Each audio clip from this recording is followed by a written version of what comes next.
Assalamualaikum. Yang ngikutin kanal ini tentu udah pada tahu ya kalau sejak lama saya ini memantau tidur saya dengan sleep tracker gelang kesehatan.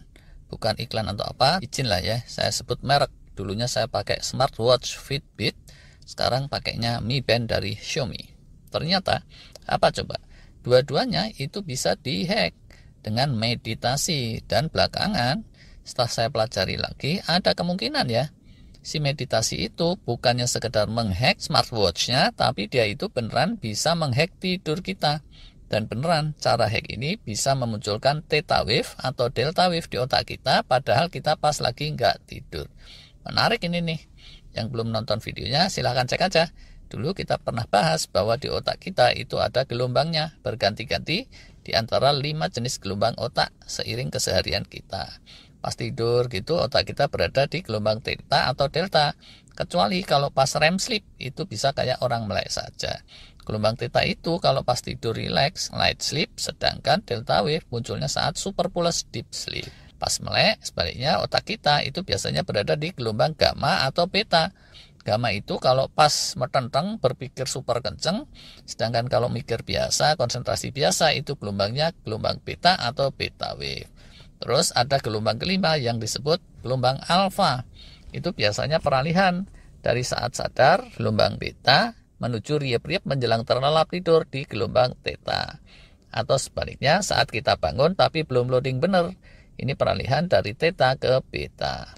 Bisa juga saat kita ngelilir-ngelilir di tengah malam sambil gak begitu nyadar terus tidur lagi, itu juga bisa masuk sejenak ke gelombang alfa terus balik theta lagi. Theta, alfa, terus theta lagi.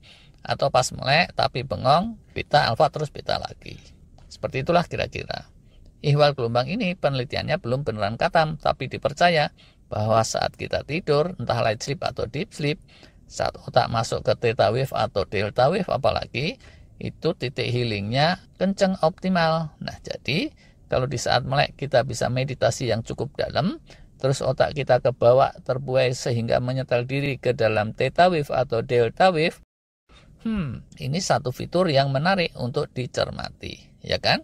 Seperti kita ketahui, khususnya deep sleep atau delta wave itu relatif sulit untuk didapat di malam hari saat kita tidur, kecuali untuk waktu yang terbatas. Anak-anak muda yang bugar gitu, itu aja paling yang bisa dapetin ajak di atas 70 menit deep sleep saat tidur malam. Kalau udah umur 40-an, menjelang 50, apalagi sudah di atas kepala 5, bisa dapat rata-rata delta wave sleep 50 menit aja per hari, itu sudah di atas rata-rata. Menurut para ahli teori evolusi, pembatasan alami delta wave oleh tubuh kita sendiri ini merupakan bagian dari survival spesies manusia. Mohon maklum ya, saat kita deep sleep atau delta wave sleep, otot-otot itu serasa lumpuh, otak serasa ngeblank total. Nah jadi kalau kelamaan di stage itu, manusia purba bisa punah digerung binatang buas atau kelibas oleh 1001 bahaya di sekeliling. Dan jadinya untuk meningkatkan survivability, tubuh kita terus membatasi durasi deep sleep-nya. Mungkin ya, sejak sekitar 2 tahunan sebelum pandemi gitu kira-kira, setelah dengerin sharingnya Profesor Matthew Walker, saya ini terus rutin memantau tidur dengan sleep tracker dan mulai belajar-belajar ilmu tidur atau sleep science. Sampai kemudian nggak sengaja saya nemuin kalau saya ngaji cukup khusyuk cukup lama, yang boleh dibilang itu semacam meditasi, itu sama jam Fitbit saya dibilang tidur loh. Kadang dihitung light sleep, tapi sering juga dihitungnya itu deep sleep bahkan. Saya pikir waduh, sleep trackernya Fitbit payah nih, masa orang ngaji dibilang tidur. Beberapa waktu setelah saya ganti pakai Mi Band, fenomena kayak gitu ternyata muncul lagi. Kalau saya ngaji cukup rileks dan cukup lama, gak terlalu bergerak, konsentrasinya dapat, flow of thinkingnya gak keganggu kiri kanan, sama jam Xiaomi saya kadang juga dihitung sleeping, bahkan sering sebagiannya itu dihitung deep sleep. Maaf ya, ini masih rada spekulatif, dan bisa aja pendapat saya ini salah juga. Cari-cari di internet saya nggak nemu ada fenomena yang sama dialami oleh orang lain.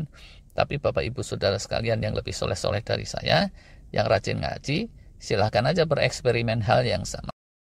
Terus komen deh di bawah, benar nggak kalau ngaji di saat yang tepat dengan cara yang tepat? Terus catatan tidur di smartwatch kalian bertambah. Sejauh ini saya juga belum nemu teknik yang beneran baku dan jitu. masih sifatnya trial and error. Kadang ngaji lama nggak berhasil, nggak dihitung apa-apa oleh smartwatch. Kadang ngajinya relatif sebentar di pagi hari, sekitaran jam 6 atau jam 7, itu udah kehitung deep sleep. Kadang berhasil, kadang gagal. Tapi makin kesini itu seringnya berhasil sih. Berhasil ngehack catatan sleep tracker saya. Saya coba teliti-teliti, jurusnya belum beneran mantap dan pasti, tapi setelannya kayak gini nih kira-kira di catatan saya. Timingnya itu terbaik untuk saya kalau dekat ke waktu tidur malam. Yang sering saya praktekin dan sekarang saya rutinkan itu di pagi hari. Bukan beneran habis bangun tidur terus langsung ngaji sih. Kalau bangun tidur itu biasanya mata saya kan priket gitu ya, masih kerip-kerip. Tapi seringnya kalau habis mandi, di waktu weekend, atau kalau pas hari kerja, itu hal pertama yang saya lakukan setelah tiba di kantor. Di jam itu paling sering berhasil, sedangkan kalau waktunya acak di siang atau sore hari, itu kans berhasilnya lebih kecil. Terus, mesti nggak banyak gerak, relatif diam. Kalau 2-3 ayat pindah duduk, 2-3 ayat pindah duduk lagi, nggak terasa dapat kan ya meditasinya. Itu juga seringnya gagal. Gagal juga kalau dikit-dikit diajak ngobrol, atau terinterupsi. Itu juga idem seringnya gagal. Atau kalau dikit-dikit terus nengok kanan kiri, ngelihat keluar jendela, ngelihat TV, itu juga bikin sering gagal. Kalau sambil diseling dengan nyemil makan minum, nah ini saya nggak tahu. Saya nggak pernah kayak gitu sih. Karena sebelum jam 7 pagi, itu belum waktunya saya sarapan, belum ada komen. Duduknya setengah rebah di sofa atau duduknya tegak di jok mobil, itu bisa sama saja hasilnya, nggak terlalu beda. Ngajinya saya juga nggak dikeraskan, cuma sir-sir klesik-klesik saja, jadi nggak bisa komen juga kalau ngajinya dikeraskan hasilnya lebih baik atau lebih gimana. Terus ya, namanya orang kan ya, ngaji itu kadang flow of thinkingnya bisa ngalir enak, kadang juga keseling galau. Itu juga ngaruh.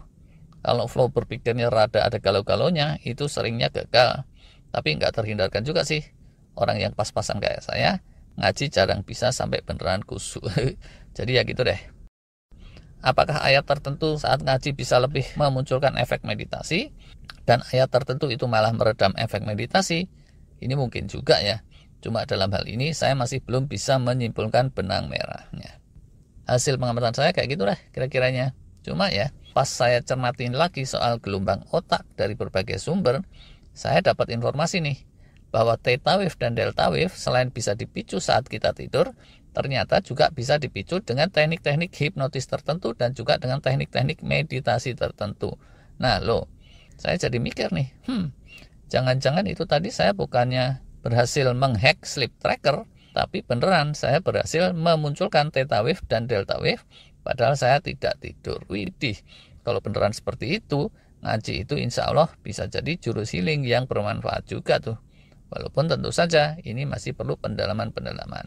Semoga di luar sana nanti ada peneliti dan pemerhati yang berkenan memberikan pencerahan terkait hal ini. Yang saya tahu selama ini, ngaji yang enak dan kondusif khusyuk itu bisa memunculkan hormon kebahagiaan endorfin dan serangkaiannya. Tapi kalau ternyata belakangan nanti terbukti bisa juga memunculkan theta wave dan delta wave yang juga berefek healing, Masya Allah. Harap maklum ya, selain ngaji atau zikir, laku-laku sejenis yang kelasnya kayak meditasi, mestinya variannya ada 1001. Jadi, para subscriber yang rutin meditasi, silakanlah kasih komen dan masukan. Sekali lagi, perlu saya tegaskan, ini sifatnya masih dugaan-dugaan saya, dan masih rada spekulatif. Kalau belakangan nanti terbukti salah, dan ini sering terjadi, insya Allah akan saya infokan lagi. Untuk saat ini beneran, belum banyak hal yang bisa disimpulkan. Cuma ya, sejauh ini saya jadi mulai yakin tuh sama pendapat sejumlah ahli terkait gelombang otak, bahwa theta wave dan delta wave itu tidak cuma bisa muncul saat tidur. Buat yang masih penasaran, silahkan aja coba-coba sendiri, terus dicek tuh bener apa enggak rata-rata catatan tidurnya nambah kalau meraktekin meditasi. Kalau ternyata enggak ya maaf. Kalau ternyata malah catatan deep sleep dan sleeping kalian berkurang, alah, kalian mesti banting aja tuh smartwatch-nya. Ngaco sih kalau hanya gara-gara ngaji terus catatan sleepingnya malah berkurang. Gitu dulu deh. Terima kasih.